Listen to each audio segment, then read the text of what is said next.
வணக்கம் வியூவர்ஸ். இந்த ஆடி மாத சிறப்பா அம்மனுக்கு ரொம்ப பிடித்தமான ஆடி மாத கேழ்வரகு கூழ் எப்படி செய்கிறதுன்னு பார்க்கலாம் வாங்க. இது போல் மண் சட்டியில் செய்கிறது ரொம்பவே ஸ்பெஷலாக இருக்கும். ட்ரை பண்ணி பாருங்கள். இதில் 1 கப் அளவு கேழ்வரகு மாவு, ராகி மாவு சேர்த்துக்கலாம். எந்த கப்பில் எடுத்தோமோ அதே கப்பால் ஒரு 3 கப் அளவு தண்ணி சேர்த்துக்கலாம்.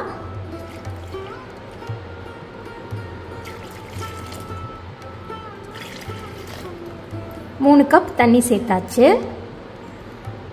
பாரம்பரிய முறைப்படி செய்யணும் அப்படின்னா இந்த மாவை நம்ம முதல் நாள் ராத்திரியே கரைச்சி வச்சிடணும். கரைச்சி வச்சுட்டு அது புளிச்ச பிறகு நம்ம யூஸ் பண்ணலாம், கூழ் செய்யலாம். அப்படி இல்லைன்னா உடனடியாகவும் செய்யலாம். ரெண்டுமே சுவையாக தான் இருக்கும். இப்போது இதை நல்லா கட்டி இல்லாமல் நல்லா கரைச்சி விட்டுடலாம். கட்டி இல்லாமல் நல்லா கரைச்சாச்சு. இந்த அளவுக்கு நல்ல தண்ணி பதமாக இருக்கணும். அப்போ தான் நம்ம வேக வைக்கும் போது கரெக்டான பதத்தில் நமக்கு கிடைக்கும். இப்போது இது அப்படியே இருக்கட்டும் கொஞ்ச நேரம். நான் இன்றைக்கி ஒரு 1/2 கப்பு போல் வெண்புழுங்கல் அரிசி எடுத்திருக்கேன். இதை ரவை பதத்துக்கு நல்லா பொடிச்சு எடுத்துக்கலாம். நல்லா பொடிச்சு எடுத்தாச்சு. கேழ்வரகு மாவும் நல்லா ஒரு 2 மணி நேரம் போல் ஊறிடுச்சு. இப்போது சட்டியை அடுப்பில் வச்சுக்கலாம். அரிசி எடுத்தோம் இல்லையா, அதில் ஒரு 3 கப் அளவு தண்ணி சேர்த்துக்கலாம். தண்ணி நல்லா கொதிக்கட்டும். தண்ணி நல்லா கொதிக்குது. இப்போ நம்ம பொடிச்சு வச்சுருக்க அரிசியை இதில் கொஞ்சம் கொஞ்சமாக சேர்த்து கலரி விடலாம்.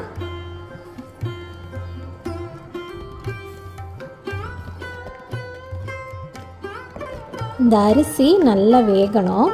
வெந்ததுக்கப்புறமா தான் நம்ம கரைச்சி வச்சுருக்க கேழ்வரகை சேர்க்கணும். அரிசி நல்லா வெந்துருச்சு. இப்போ நம்ம கரைச்சி வச்சுருக்க கேழ்வரகு மாவை சேர்த்துடலாம். கேழ்வரகு மாவை நல்லா கலந்து விட்ட பிறகு சேர்க்கணும், இல்லைன்னா மாவு அடியில் அப்படியே தங்கிடும். நல்லா கலந்தாச்சு. இப்போ இதை அரிசியோடு சேர்த்துடலாம்.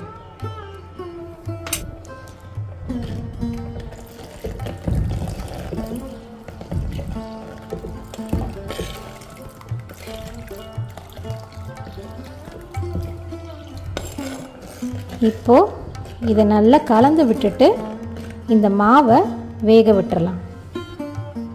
இடையில கலந்து விட்டுக்கிட்டே இருக்கலாம். இது வெந்தது எப்படி தெரியும்னா, அந்த கேழ்வரகு கலர் கொஞ்சம் மாறி வரும். அப்போது நீங்கள் வெந்துருச்சுன்னு தெரிஞ்சுக்கலாம்.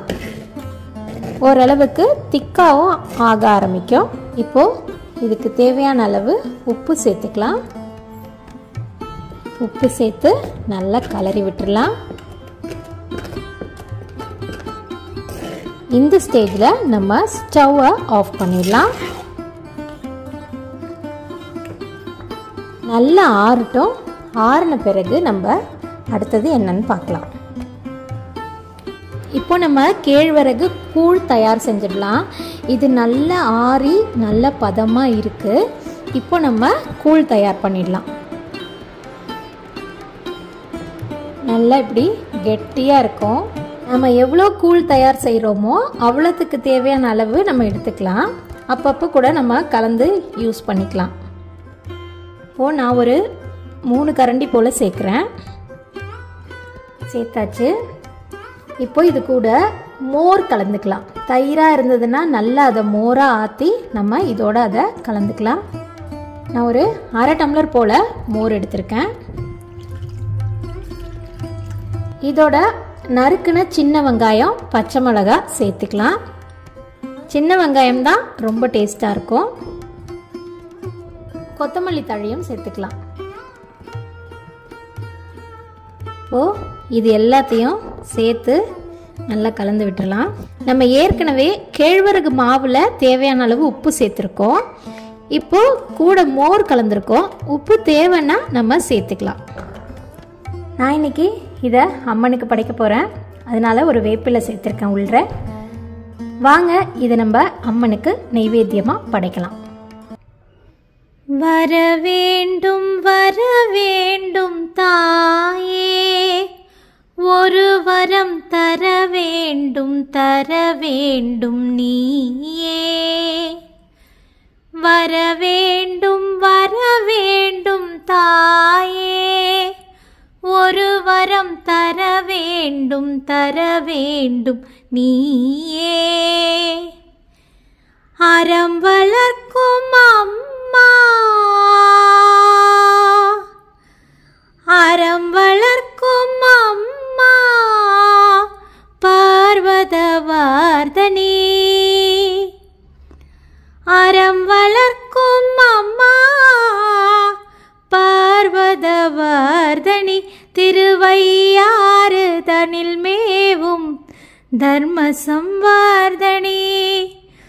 திருவையாறு தனில் மேவும் தர்ம சம்வர்தனி. தானெனும் அகந்தை தலைக்கு ஏறாது, தாழ்ந்த நிலையிலும் தருமம் மாறாது. தானெனும் அகந்தை தலைக்கு ஏறாது, தாழ்ந்த நிலையிலும் தருமம் மாறாது.